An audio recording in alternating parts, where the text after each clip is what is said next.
तो चेहरा खोले रही हैं। बताओ नकाब पहनने से क्या फायदा। और कुछ तो ऐसी भी हया है कि नकाब पहनी है तो कमर में रस्सा बंधी है, लागत है डांका डाले जाते हैं। जब तुमने कमर में रस्सी बांध लिया, तुम्हारी कमर कस गई, तो फिर तुम्हारी इज्जत कहाँ छुपी है? तुम्हारे बदन का हिस्सा ऊंचा नीचा सब कुछ दिखाई पड़ रहा है। तो अल्लाह ने जो मकसद अदा किया बताया था कुरान का, वो मकसद तो हमने छोड़ ही दिया। लेकिन हमारी माँ बहनों की सोच है कि नहीं बढ़िया लागे बस। जैसे कि एक आदमी रहेगा बनारस, तो वहां साड़ी की मार्केट में पहुंच गया, देखे साड़ी बहुत बिकाए, तो एक साड़ी अपनी मेहरुआ खातिर ले ली, लाल कलर के, लाल लाल। और के मेहरुआ कलर कौन में रहा है? अतनी करिया की तावो फैल रहा है के सामने, बहुत काली कलूटी साड़ी लाल लेके आओ बनारस से, मेहरुआ दी, मेहरुआ की खुशी ठिकाना नहीं, खींच नहीं रुकेगी। जल्दी जल्दी नहाए सो नहाए के साड़ी पहनी सो पहनने के बाद मर्द के सामने गए, कहा तो देखो हम कौन में लागे थे। तो कहे तुम तो वैसे लागत हो जैसे कोयलक ढेर में आग लग गए। हाँ? वो गुस्साए के साड़ी निकाल भाग दिए। हाँ? इज्जत छुपाने के लिए अल्लाह ने लिबास दिया है। हाँ? और दूसरा मकसद अल्लाह फरमाता वरीशा, और इसलिए भी लिबास अल्लाह ने दिया ताकि तुम लिबास के जरिए खूबसूरत बनो। आजकल की हमारी माँ बहनों का ये पहन नबी करीम के नजदीक सब जाहिर था, इसीलिए 1400 साल पहले मेरे नबी ने फरमाया था हदीस पाक में, नबी हुरैरा काला काला रसूलुल्लाह, हजरत अबू हुरैरा से रवायत फरमाते अल्लाह के रसूल ने इरशाद फरमाया कि एक जमाना ऐसा आएगा कि सरकार फरमाते हैं कासियातुन, औरतें लिबास पहने होंगी, आरियातुन फिर भी नंगी होंगी, मुमीलातुन माइलात अपना दिल दूसरे को दे देंगे, दूसरे का दिल खुद ले बैठेंगी। जो मेरे नबी ने 1400 साल पहले बताया था वो आज हो रहा है। हमारी माँ बहनें ऐसा ऐसा लिबास पहन के मार्केटों में निकलती हैं। ऐ लोगों, हदीस पाक में ला तदखुलुल जन्नत सलासतु रिजालिन, कि 3 आदमी जन्नत में नहीं दाखिल होंगे। नंबर 1 पर फरमाया अल कातिल, किसी को कत्ल करने वाला। कत्ल न करो, खून न बहाओ, अल्लाह तौफीक दे तो कोई मारा जा रहा हो तो उसको बचा लो। अगर आपने एक जान बचा लिया तो कुरान कहता है मन अहया, जिसने एक जान बचाया फकान्नमा अहयन्नास जमीआ, तो गोया कि उसने पूरी जमात की जान बचा लिया। सुभान अल्लाह। एक जान बचाया वो बच गया, फिर उसने शादी किया या शादी हो चुकी थी उससे बच्चे हुए, फिर उसके बच्चों के बच्चे हुए, बच्चों के बच्चे, कयामत तक जितनी नस्लें उससे बढ़ेंगी। एक जान बचाकर गोया कि आपने पूरी जमात की जान बचा लिया। सुभान अल्लाह। इसीलिए किसी का खून न बहाओ, कातिल जन्नत में नहीं जाएगा। दूसरे नंबर पर फरमाया वज़ानी, और ज़िना करने वाला जन्नत में नहीं जाएगा। और तीसरे नंबर पर फरमाया देखो जानी जन्नत में नहीं जाएगा। इससे पहले भी मैं बता चुका हूं कि जो आदमी बचना चाहे उसके लिए अल्लाह ताला असबाब पैदा कर देता। यूसुफ बचना चाहे तो उनके लिए अल्लाह ने सबब बनाया। ऐसी मिसालें बहुत हैं। हजरत इब्राहिम की बीवी सारा, जैसे कहा जाता है कि पूरी दुनिया में अल्लाह ने मर्दों में सबसे ज्यादा खूबसूरत यूसुफ को बनाया, ऐसे रवायतों में आता है कि औरतों में सबसे ज्यादा खूबसूरत अल्लाह ने इब्राहिम अलैहिस्सलाम की बीवी सारा को बनाया था। पूरी दुनिया में बहुत खूबसूरत थी। इसीलिए हजरत इब्राहिम अलैहिस्सलाम अपनी बीवी सारा को एक सफर में ले जा रहे थे कि एक बादशाह के जासूसों ने देखा, बताया कि बादशाह आपकी सल्तनत में आज ऐसी औरत आई है जिसको जिस तरह दुनिया में कोई औरत है ही नहीं। बादशाह रहे लबलबहा, बदतमीज रहे, बुला लाया, बुलवाया, ले गए मियाँ बीवी, जब शाही महल के दरवाजे पर पहुंचे तो बादशाह ने हजरत सारा को बुलवाया। जब उसके सिपाही गए, कहा सारा अंदर चलो। सारा चली तो इब्राहिम पैगंबर रो पड़े। जब इब्राहिम अलैहिस्सलाम रोने लगे तो सारा कहते हैं मेरे प्यारे शौहर क्यों रो रहे? कहा बादशाह जालिम है, तुमको अंदर बुला रहा है, इसलिए मैं रोता हूं कि तुम्हारी इज्जत और आबरू पे हमला करेगा, इस वजह से मैं रो रहा हूं। सारा ने कहा था मेरे शौहर आप गम न करो, जिस खुदा ने मुझे हुस्न अता फरमाया है वो खुदा मेरे हुस्न और इज्जत के बचाने पर भी कादिर है। बेशक सुभान अल्लाह, अल्लाह मुझे बचाएगा। अपने शौहर को सुकून दिया, अंदर गई। जब बादशाह आगे बढ़ा, हजरत सारा से गुनाह करने की नीयत से जब आगे बढ़ा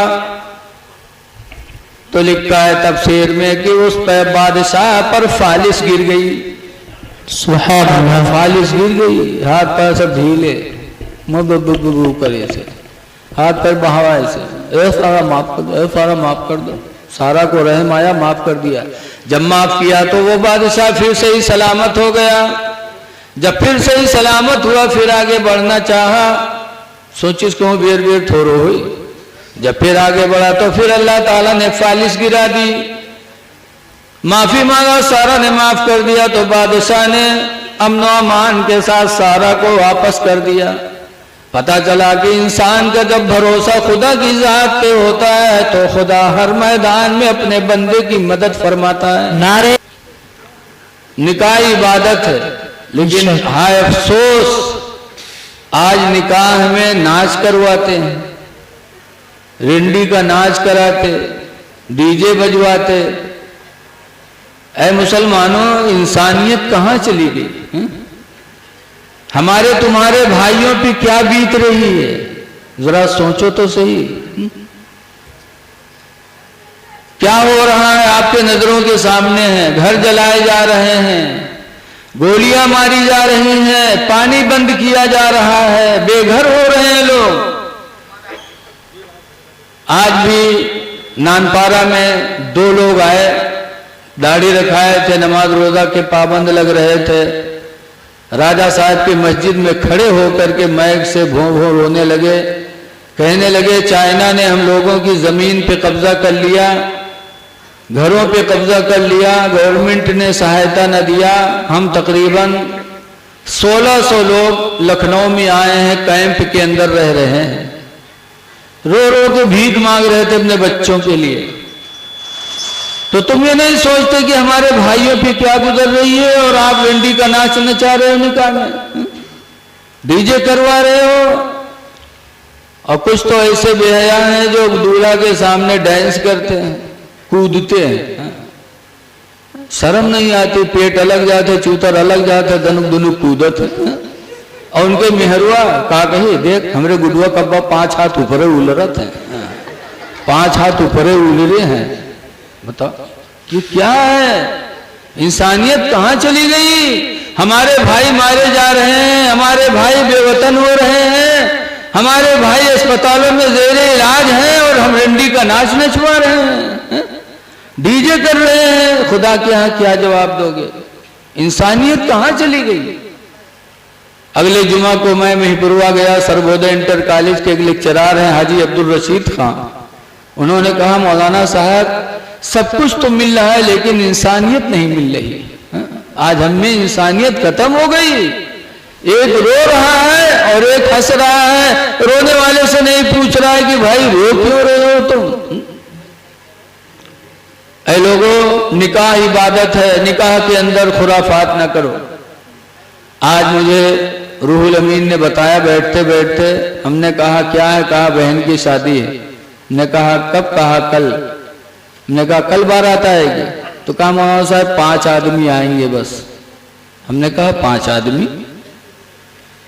कहा सिर्फ 5 आदमी। वो तो 3 ही आदमी आ रहे थे, 2 गवाह और एक साहब हो सकत है दूल्हा, लेकिन 5 आदमी आ रहे हैं। इस तरह से अल्हम्दुलिल्लाह मुसलमानों के अंदर सोच पैदा हो जाए कि निकाह इतने मुख्तसर में करें और वही पैसा बचा करके अपने बच्चों की तालीम पे खर्च करें। बेशक सुभान अल्लाह। अपने बच्चों को डॉक्टर बनाएं, इंजीनियर बनाएं।